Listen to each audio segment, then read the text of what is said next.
Hello and welcome to Dialogue.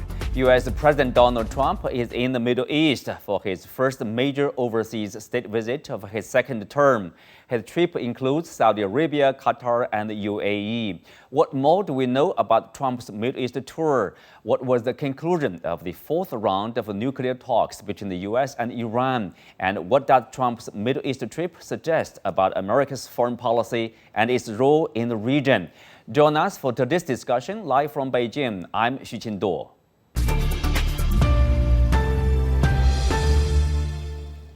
Joining us for today's show are Zhou Bo, Senior Fellow at the Center for International Security and Strategy of Tsinghua University; Brandon Andrews, former Hill staffer, and Kawa Hassan, non-resident fellow of the MENA program at the Stimson Center. Welcome to the show. So, Brandon, I will start with you. It is worth noting that during his first administration, of course, term, he also visited Saudi Arabia as his first state visit, overseas state visit. So, is that coincidence, or is simply Saudi Arabia very important to him or to the country?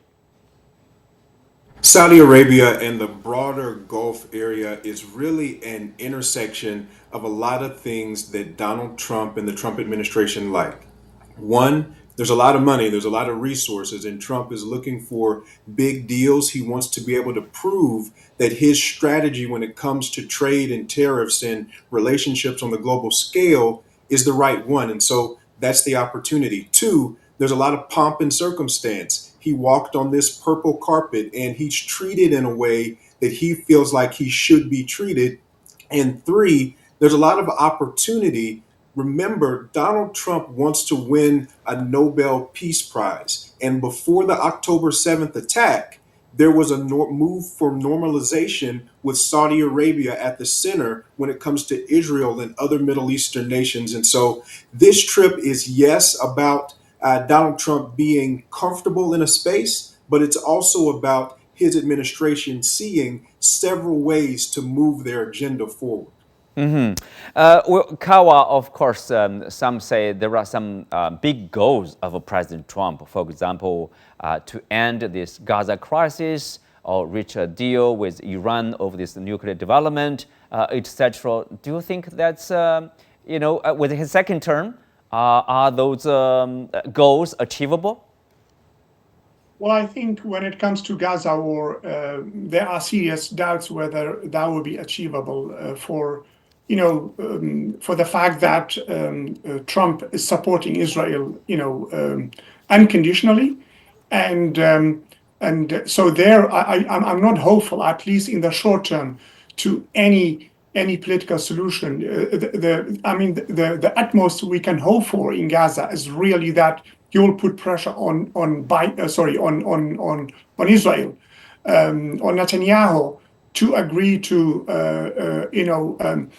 let humanitarian aid in, and that at some point ceasefire will be agreed. So that is the utmost what we can hope for. When it comes to Iran, things are different. The negotiations are very serious.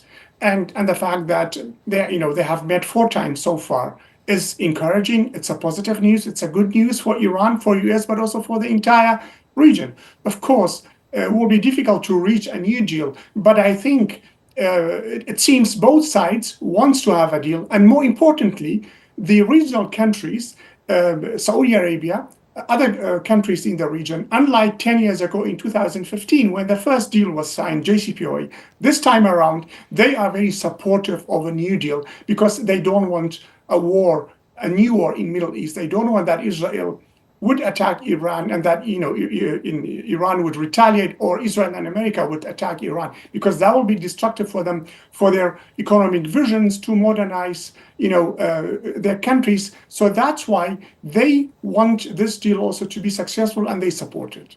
Well, Zhou Bo, during his stay in Riyadh, and of course, he gave a long speech. He talked about the Gaza people deserve a better future, better life there. Of course, the visit is about a U.S. relationship with those countries, UAE, Qatar, and Saudi Arabia. But overall, how do you look at the U.S. role in the region, especially under the second term of President Trump? Well, I think the United States is still hugely popular, yeah, in the region, and its role is really, really important for the whole region. So that is why these countries would like to, yeah, make big deals, yeah, with Donald Trump, and even promise to have a huge investment in the United States. And this is an interesting question because you see, although he talked about Gaza and Israel, he would not go there, right? Hmm. And instead, he has gone to the three richest countries on earth. I think this has a lot something to do with how his 100 days are received by people. In fact, it's not well received, right? And he seems to be, oh no, he is proven to be, yeah, the most unpopular president in any president 100 days. So I think he needs a deal. He needs to show something impressive. And compared with all these thorny issues like Palestinian issues, Gaza issues, nuclear issues, they're not no hanging fruits. Yeah. Hmm. So he just went instead, yeah, to Saudi Arabia, to these countries, to harvest the big lucrative deals, to tell people, hey, here there are contracts, right? They're so lucrative. This is my achievements. So I think that is his purpose. Well, interesting, to notice that, of course, this is actually in line with what the White House has stated. Security issues will not be high on the list of priorities. So this is about trade. Brandon, speak of trade or business. President Trump talked about touted actually the deal he already reached with the UK, with China, and of course this arms deal. That's $140 billion with Saudi Arabia, and the promise from Saudi Arabia to invest in the U.S. ultimately that could reach like $1 trillion. That is, so you agree? This is mostly about securing more deals, more investment in the U.S. Well, it's interesting that the administration says it's not about security, but the top line of the press release coming out of Saudi Arabia is $142 billion security deal. So there's an interesting conflict there. But yes, Donald Trump and his administration wants deals. And if you look up and down the list of things that were announced from the Saudi Investment Forum, you had Nvidia announcing that it would allow Saudi Arabia to buy more of its Blackwell AI chips. You had DataVolt putting in $20 billion of investment in energy infrastructure in the United States. You have a commitment to build a plant in Michigan in the United States. And of course, at the center of Donald Trump's trade and tariff strategy has been a desire to bring back American manufacturing. And so the big question is, can these MOUs, can these agreements to work together actually lead to brick and mortar factories, actually lead to brick and mortar data centers, actually lead to investments? The last time Donald Trump visited this area, he announced billions of dollars in deals. But as we've seen, most of it actually didn't happen because most of it was MOUs. And so, yes, the focus is on deals, but the big question is, will the deals actually mean something for everyday Americans? And I think to do that, you really have to not only involve the big players that are there in the region today, you have to involve the small businesses, the local businesses that are really going to be able to do the local work, do the hiring, and show everyday Americans that this big global moment is actually something positive for them, because otherwise it's just going to feel out of reach. So I think we've got to make sure that small businesses are getting those contracts to extend the reach of these deals and make sure that they're not just press releases.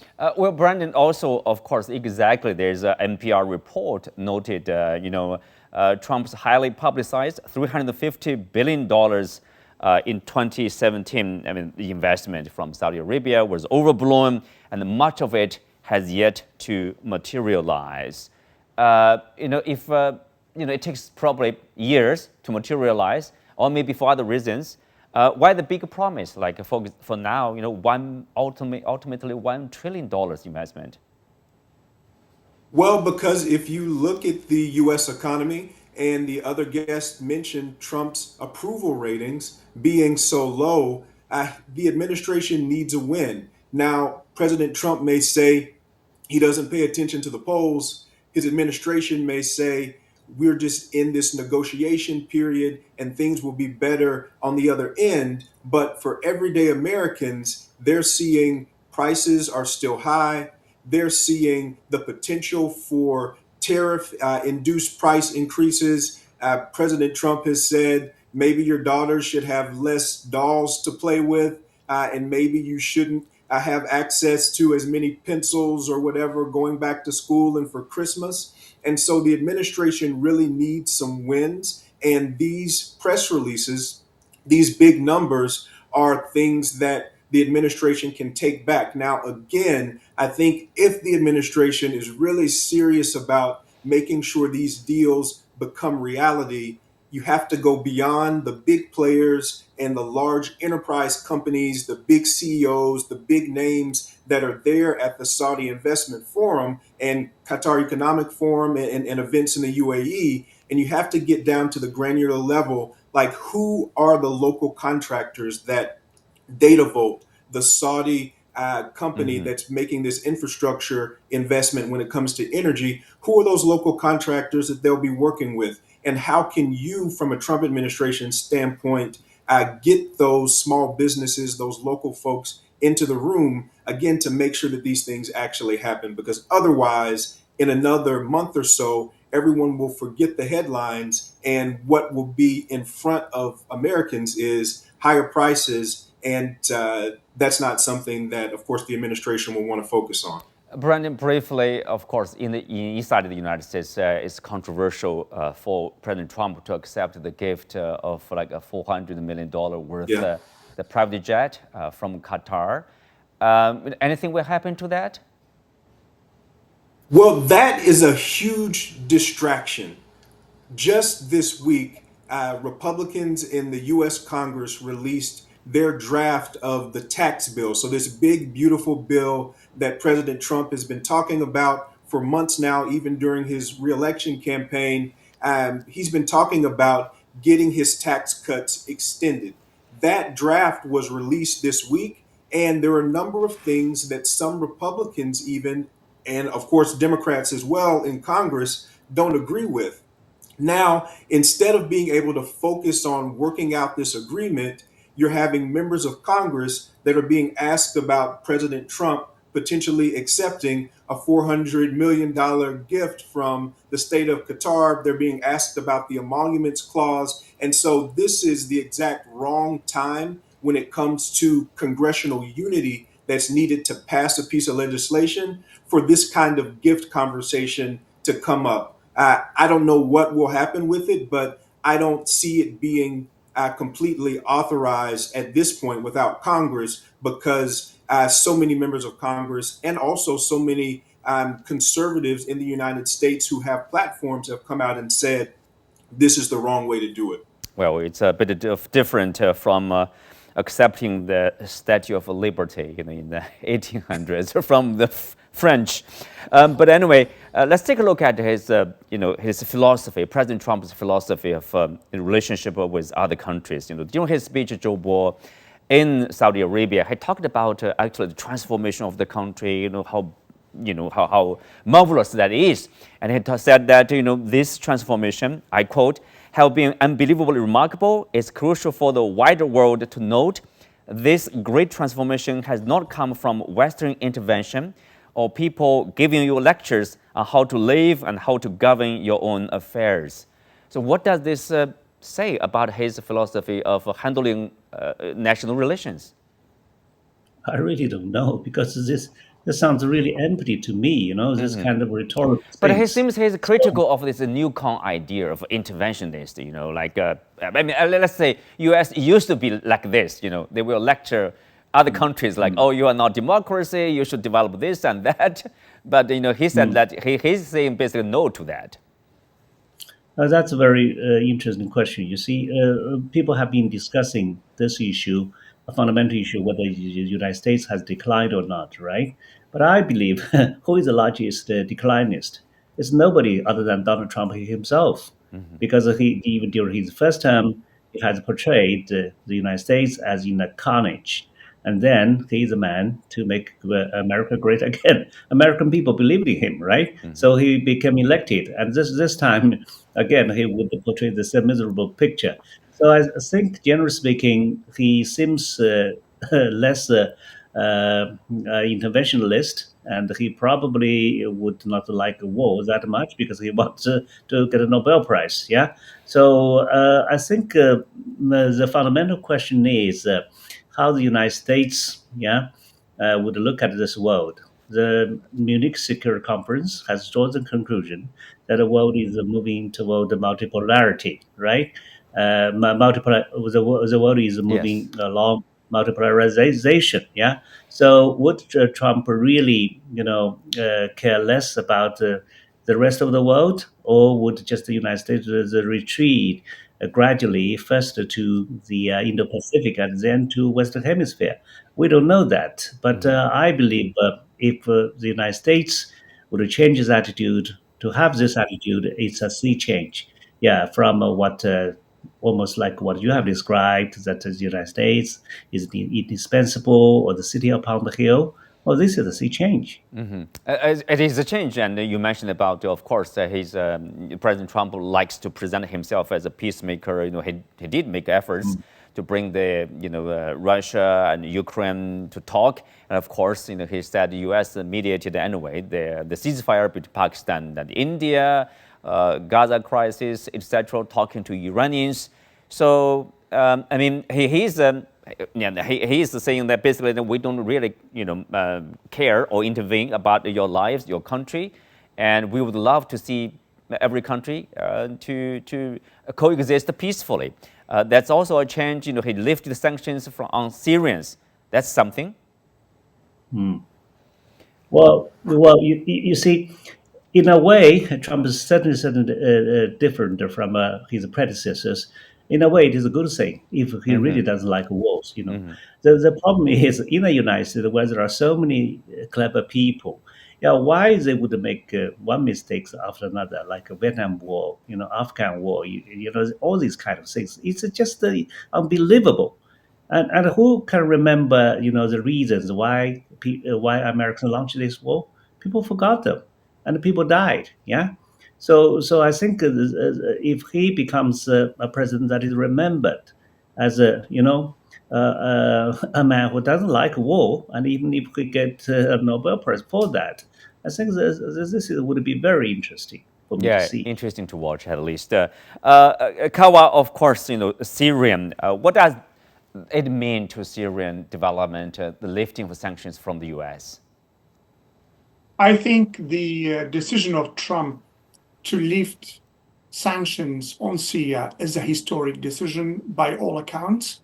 And I think, and I will explain in a minute why, but I think that is it's a testament to the fact that Saudi Arabia is right now the center of gravity, or a center of gravity in the region.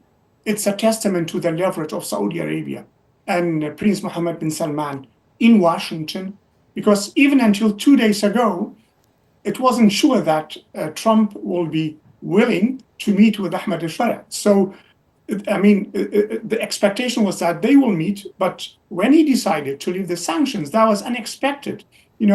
So I think that it tells something about the increasing leverage of Saudi Arabia as a constructive, positive play in the region. Now, when it comes to Syria, I mean, you may have seen the images from Syria.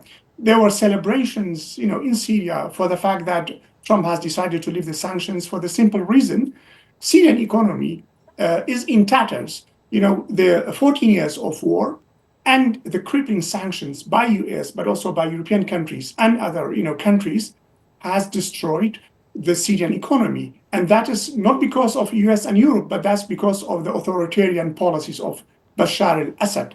So now that those will be lifted, it gives Syrians an unprecedented historic opportunity to rebuild their country. And now, I think what is key important to highlight is that the responsibility right now, the onus is on Syrian President Ahmed al-Shara he has to show to first to the Syrians and second to the outside world, to the US, Saudi Arabia, to Turkey, to the entire international community, that he is serious about what he claims, namely building a Syria for all Syrians. So, I mean, he was complaining about that sanctions are, the only obstacle standing in the way of reconstructing the country. Now, the biggest, the Trump administration, US as a superpower, decided to leave those sanctions. So right now, the historic opportunity for Ahmad al-Sharia to prove that he will build a Syria for all Syrians, that down the road there will be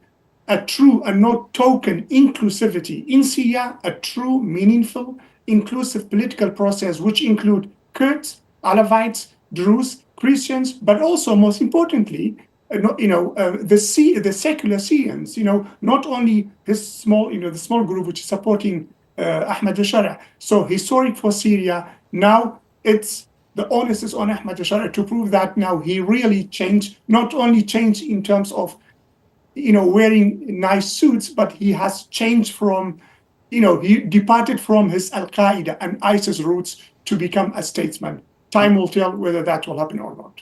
Speak of that, Kawa, you think that will also impact probably the development or in the acquisition at least, the security concern of Alawites, for example, minority groups in that country? Sorry, what was the question? Sorry. Of course, the security concerns of the Alawite, the minority group, the accusations of they being killed and being harassed, Yes. things like that. Yeah.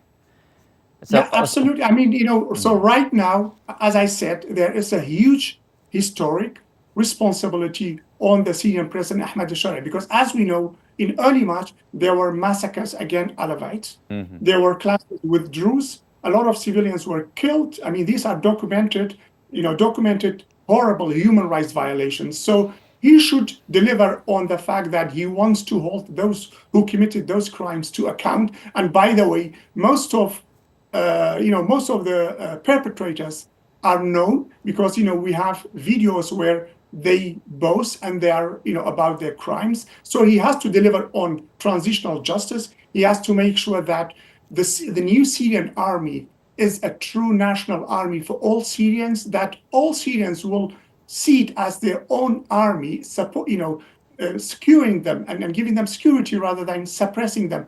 If that doesn't happen, I'm afraid that the Syrian transition will be a big failure. So I hope that he will realize the the important historic impact of this decision by President Trump. right, and also related to that, of course, basically Syria is returning to the Arab family, with a change of relations with other Arab countries. On the other side is Iran, relationship between nations there. But most important, of course, is the U.S. relationship with Iran, the talks. In the first term, Trump, we all know that, he basically abandoned the JCPOA, right, nuclear deal agreement there. Do you think now is more likely to have a deal between the two sides? I hope so. And up until now, the odds are, reasonably good, I would say, that we will have a new deal. Now, the devil is in the details, because they've started now entering into the granular discussions about the technical details of such a deal. So that is where we will see whether really we will have an agreement, a deal where both sides will be happy with it. But it seems, at least until now, the prospects are reasonably positive, and there is a likelihood that we will see a deal in the coming weeks and months, because as we have a very short window of opportunity to reach a deal. By mid-July, early August, European countries will consider reimposing sanctions on Iran, and then in October, there will be a review of the JCPOA. So we don't have an open-ended window of opportunity. We have a few months to have a deal between Iran and the US. Well, Brandon, of course, these are all related stories. People noticed that President Trump's trip does not include Israel, and he did talk about Israel or relationship between Saudi Arabia and Israel. He expressed his expectation Saudi Arabia will join this Abraham Accord. to basically normalize relationship with Israeli side. But the Saudis, they have their own conditions. For example, the end of the war in Gaza and also a clear path to Palestinian statehood. So what is the likely scenario probably next to happen? Yeah, I think it's very strategic for, again, President Trump and his administration, and of course, the Secretary of State and other U.S. officials are there with him. But I think it's very strategic for him to go directly to what he sees as the pivot point when it comes to normalization of relations with Middle Eastern countries for Israel, and potentially finding a better end to this Israel Hamas conflict that's been going on since the attack on October 7th. And so, in terms of next steps, I think it's clear it's clearly evaluating the demands from the Saudi side to make sure that, and then going back and putting some pressure on Israel for some of the pieces that they may not want to move forward with, but pieces that he's going to see as necessary to be able to get a deal done. And as the other guests have said, show that he's a president that's focused on peace, and potentially be awarded for that, if not with a Nobel Prize, then certainly in the minds and hearts of Americans and people around the world. He really wants to prove that the Trump doctrine is successful, and being able to get a deal done here and find this normalization can be a critical piece of it. Zhou Bo, what's your take here? On one hand, we do see President Trump, his administration, there's a crackdown basically on the critics of Israel inside of the U.S., for example, on the campus, At the same time, he's obviously having a very good relationship with Saudi Arabia, for example, and probably the Saudi side will urge him to apply some pressure on Israelis, to reach or to end the crisis over Gaza. And, which side, what kind of pressure will work probably? Well, you see, one of the allegations is that the United States want to leave, Middle East, yeah, or the Indo-Pacific. I never believed in that. Yeah, would have always argued that Israel is America's Achilles heel. Yeah, so long as Israel is there, it will just bug down the United States. Yeah. So now, of course, Trump would support the Abraham Accord. Israel would support the Abraham Accord, but then because of the Gaza, right? So it could not continue. And right now, it seems that Saudi Arabia has actually give up its preconditions, yeah, to recognize Palestinian in exchange for buying American arms. This time, actually, it has already signed the deal, right? So even Saudi Arabia's attitude is not consistent, yeah. And the United States, of course, will have to seek how to it can make the necessary balances among all these different actors. It won't be easy, yeah. So I believe that tells why he's this time he just want to pick some low hanging fruits. Yes, it won't be easy. Business deals. Yes. With that, we come to the end of today's show. Many thanks to our guests. You can also find us on the CGTN app on YouTube. I'm Xu Qinduo. Thanks for being with us. See you next time.